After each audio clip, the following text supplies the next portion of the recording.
काय बोलाल? रायगड जिल्ह्याचं पालकमंत्री पदावरून सुरू असणारा हा जो तिढा आहे हा थोड्याच दिवसात आता संपेल अशी अपेक्षा आम्हालासुद्धा आहे. आम्हीसुद्धा आमच्या नेतृत्वाशी वारंवार या संदर्भात चर्चा करत आहोत. तर आम्हालासुद्धा सांगितलं जातं की लवकरात लवकर हा प्रश्न मार्गी लागेल. पुन्हा एकदा रायगडचे पालकमंत्रीपद भरतशेठ गोगावले यांच्याकडे येईल अशी अपेक्षा ठेवूनच आम्ही तिन्ही आमदार एकत्रपणे काम करतो. परंतु आज राज्यामध्ये भारतीय जनता पार्टी, शिवसेना, राष्ट्रवादी असं अलायन्सचं एकत्रपणे सरकार आहे आणि या सरकारच्या माध्यमातून विकास कामं जी या संपूर्ण राज्यामध्ये सुरू आहे. रायगडा मात्र पालकमंत्रीपद नसल्यामुळे विकास कामांना गती त्या ठिकाणी प्राप्त होत नाही. यासाठीच आम्ही सातत्याने आमची मागणी करत आहोत की रायगडचं पालकमंत्रीपद हे एकदा त्या ठिकाणी आपण घोषित करावं, जेणेकरून रायगडच्या विकासाला गती येईल. नक्कीच सुद्धा हे अधिवेशन संपल्यानंतर हा निर्णय होईल असं अपेक्षित आहे. नाही, असं काही नाही.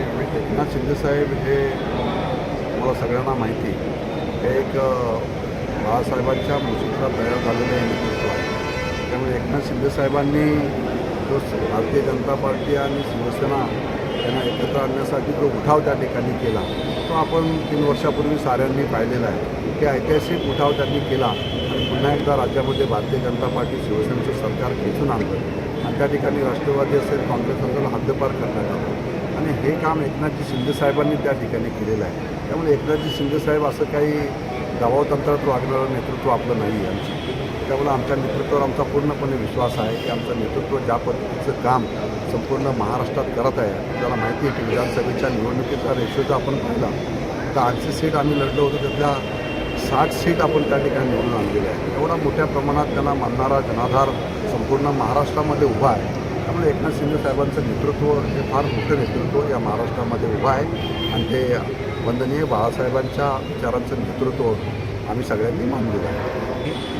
नाही, तर आम्हाला इथे ह्या मतदारसंघामध्ये आपल्या सगळ्यांना कल्पना आहे की ज्या पद्धतीने लोकसभेची निवडणूक असेल, विधानसभेची निवडणूक असेल, राज्यामध्ये अलायन्स असतानासुद्धा या येथील असणाऱ्या राष्ट्रवादीच्या अजितदादा पवार गटाने या ठिकाणी बंडखोरी करण्याचं काम या ठिकाणी केलेलं आहे.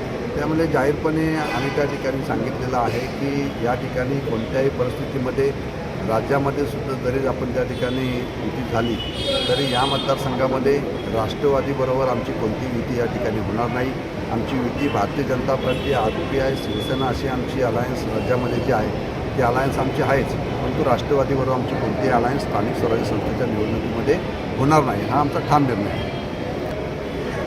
नाही, तर खरोखरच आम्हा सगळ्यांसाठी अभिमानाची गोष्ट आहे की छत्रपती शिवाजी महाराजांनी जो विचार 450 वर्षापूर्वी किल्ल्यांच्या रूपाने संपूर्ण महाराष्ट्राला एक वैभव उभं करून दिलेलं होतं आणि ते वैभव राज्य सरकारच्या माध्यमातून पुन्हा एकदा त्याची पुनरुक्ती होऊन ते वैभव आता खऱ्या अर्थाने आपल्याला संपूर्ण देशाला आणि राज्याला नव्याने आपल्याला पाहायला मिळेल.